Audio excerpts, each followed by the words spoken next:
We have multiple Winnipeg Jets updates ahead of a huge stretch of games in the month of January. We have updates regarding Dylan Sandberg, and we have many other changes that Scott Arniel has made. So stay tuned for all that in this episode. But before we get into it, folks, quick reminder, if you're a part of the percentage who aren't subscribed to the channel, it's the place to be for daily Jets content. We're on the road to 1,000 subscribers. If you're watching this video right now, scroll down, hit the subscribe button. If you're on Hattrick HQ, we're on the road to 10,000 subscribers, place to be for daily NHL content. So smash the subscribe button over there as well. But Darius, there's a lot to go over today, and the Winnipeg Jets are preparing for a massive homestand, an 8-game homestand, and they are the best team in the NHL right now. They've been rolling. The new year is upon us, and this team looks very, very good.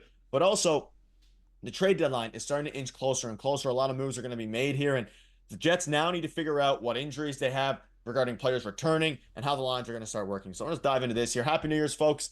NHL Jets kick off 2025 with an 8-game homestand starting tonight. And it's going to be, we'll dive into the schedule and a lot of changes that have happened, but let's start with the morning skate lineup that happened today. So you have Connor Scheifele, Velarde, Ehlers, Nemestikov, Perfetti, Niederreiter, Larry Follow, and then, of course, Morgan Barron, Gustafsson, and Rasmus Kapari with Morrissey, DeMello, Stanley Pionk, Hanola, and Miller here. We have a bunch of injury updates we'll go over in a little bit surrounding Dylan Sandberg. We're going to start with the lines here today, and they're starting a huge homestand, Darius. This is going to be big for them. Obviously, we know how well they've been playing in general. They've been, the best team in the NHL throughout almost the entire season, aside from a week or two stretch there.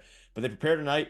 They have their morning skate here. Yeah, morning skate lines. I mean, very similar to what we've been seeing the last little while, minus a few players. And we'll get to that in terms of injury updates in just a second. But again, the defense pairings, without Dylan Sandberg still right now, there is a bit of a problem. Like you mentioned off the top, the trade deadline is coming up pretty soon here in a couple months. So I think the Jets are starting to look forward to that. I think that they are going to add at the deadline, and I think it's going to be a defenseman, even when Sandberg comes back, because, a lot of fans, if you would ask Jets fans, Logan Stanley may not be an option moving forward. Now, whether they actually move off of him or anything like that, we will see about that. But I think that they are going to add on defense. And then in terms of, the top two lines, they've been rolling. I'd love to see Cole Perfetti getting back to it now. His game has come back. Obviously, he had a tough stretch there where the Jets were struggling as well, like the entire team was. So he was definitely struggling, but he's back. He seems to be back in top form there. And obviously the top line, Scheifele, has been going off, not just this season, but the last couple of weeks as well. He's been playing some really good hockey. So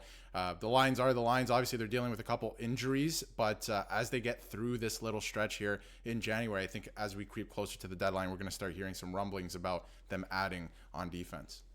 Yeah, obviously a lot of moves are going to be coming, but as you look at Cole Perfetti, he started very well this season, went cold like the team did, and now he is back. The team is playing great. Top two lines are the same. So let us know below what your thoughts are on these lineups. And the big thing to look out for, again, is how that blue line is going to continue to play with a lot of guys missing, obviously Hayden Fleury and, of course, Dylan Sandberg there. But regarding Dylan Sandberg, good morning. You see this here where it looks like Dylan Sandberg will join the Jets for the morning skate in a non-contact jersey. And when the injury initially happened, we covered it here on both these channels, we were thinking it was going to be a long-term thing. Maybe he'll be back for the playoffs. Maybe he'll be back later on in the season. He's starting to progress more and more with each day now. We're in early January, and again, he's not making, he's not playing tonight. He's not near a return yet, but he's in a non-contact jersey. He's joining the Jets skate, and he's moving well out here. You can see from Mike McIntyre as he works his way back from a broken foot. Got to think he becomes an option as early as next week. Mason Appleton, Hayden Fleury injured, not skating. And, of course, you have Dominic Toninato and Dylan Coghlan projected to be healthy scratches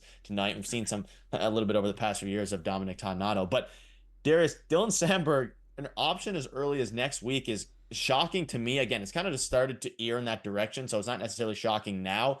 But from what we initially thought, a broken foot, which it was, his recovery has been extremely encouraging for, I'm sure, Jets fans. And to get back to the blue line that allowed them to have the best start in NHL history, winning 15 straight games to start the year, I mean, this is a huge addition. I still think they're going to add at the blue line, but getting Dylan Sandberg back is almost like a mini addition in itself, even though I don't think it's going to stop Kevin Cheveldayoff from making further moves as the deadline approaches. No, I definitely still think a move is coming on the blue line, but I've been saying it since the start of the season. I think that Dylan Sandberg is the glue guy in this defense pairing where, you kind of throw him in there on the second pairing and he kind of makes everything work, and every other line is kind of working because of the work he's doing on that second pairing with Neil Pionk to start the year. So he's been fantastic when he was playing this year. Obviously, when he got injured, the injury was looking a lot worse than what it turned out to be, right? So there was a lot of concern there, but he's coming back here and he should be back soon. How about that for a timeline, right? There was no real update up until now, and it looks like he might return as early as next week. So that's great for the Winnipeg Jets because not only are they playing great, but with him in the lineup, they're just that much better, right? So I think that's really good news for the Jets.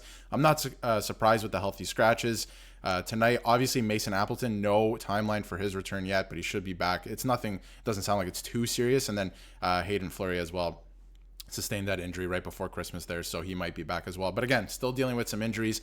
Fleury's out. Sandberg's still out for this for the time being. So I think they're trying out different options. They're trying Hanola with Colin Miller, right? Like they're trying a bunch of different combinations, and I think that is to kind of see what they have in certain players come the trade deadline, so they know exactly who they want to add and where they'll be playing when they come to the Winnipeg Jets. So still think they're adding on defense, but it's good to know that there's a lot of guys on the way back from injury, especially Dylan Sandberg, because I've been saying since the start of the year, I think he's the glue guy. You plug him into the lineup, he just makes everything work, it seems. So he's been fantastic.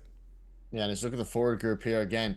It's interesting because David Gustafson factors in tonight. It's gonna be interesting to see how he plays. I mean, a lot of these guys now, the fourth line was rolling for a while there. The top two lines have been especially rolling. And going back to the defense again, Morrissey, DeMello, Pionk, Stanley, Hanola, Miller. You factor in Dylan Sandberg there. It's going to be interesting to see what they do with Hanola and Logan Stanley, because that's been the biggest question mark all season. Was now Hanola's gotten an elevated, at least a mini sustained chance to play. And I thought, and we thought, Jets fans thought that Sandberg was going to be out for a lot longer. And of course, Hayden Fleury's went down with an injury. He was someone who was really starting to play well in that second pairing and just playing well in general all season, especially for a guy who's 29, 30 years old. He really is having a bit of a, I'm not going to say a full breakout year, but he was really helping sustain the Jets, decor in Sandberg's absence. But let's look ahead here to the schedule because they have a busy schedule. Obviously, starting tonight with the Anaheim Ducks, and there's a lot of opportunity to win here when you're looking at this schedule. Like they should start off the month hot. You play the Ducks, the Red Wings, the Predators, the Kings, and of course the Avalanche.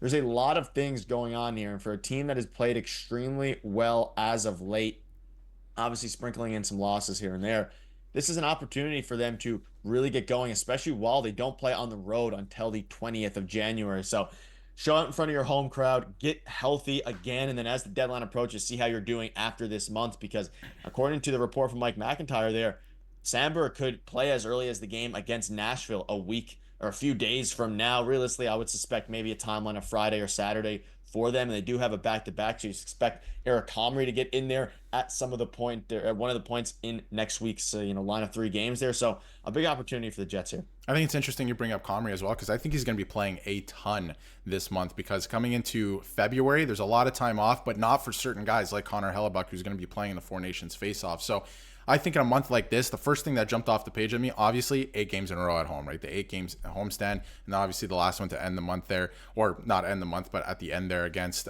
Utah at home as well. But there's an opportunity to pick up a lot of points here early in the month. You're playing Anaheim, you're playing the Red Wings, you're playing Nashville. These teams have not been good this year, so you have an opportunity to pick up a lot of points and an opportunity for Eric Comrie to get into a ton of games this month. So there's really good opportunity here for the Jets as they enter the new year in first place to continue picking up wins and to not overplay Connor Hellebuck, who has been fantastic, but there's opportunity to rest him as well. And as guys start coming back from injury, like you said, probably not Tuesday, maybe Friday, Saturday of next week, you start to look at some of the guys coming back from injury, but it does depend, how fast they're skating with the rest of the team and taking part in full contact practice. So I think there's a great opportunity for the Jets this month to pick up more wins, separate themselves from not only the rest of the NHL, but the Central Division as well, and obviously get Connor Hellebuck some rest, because it's going to be a busy February for him, and then obviously moving on to the playoffs in April. So I think there's a great opportunity for the Jets this month.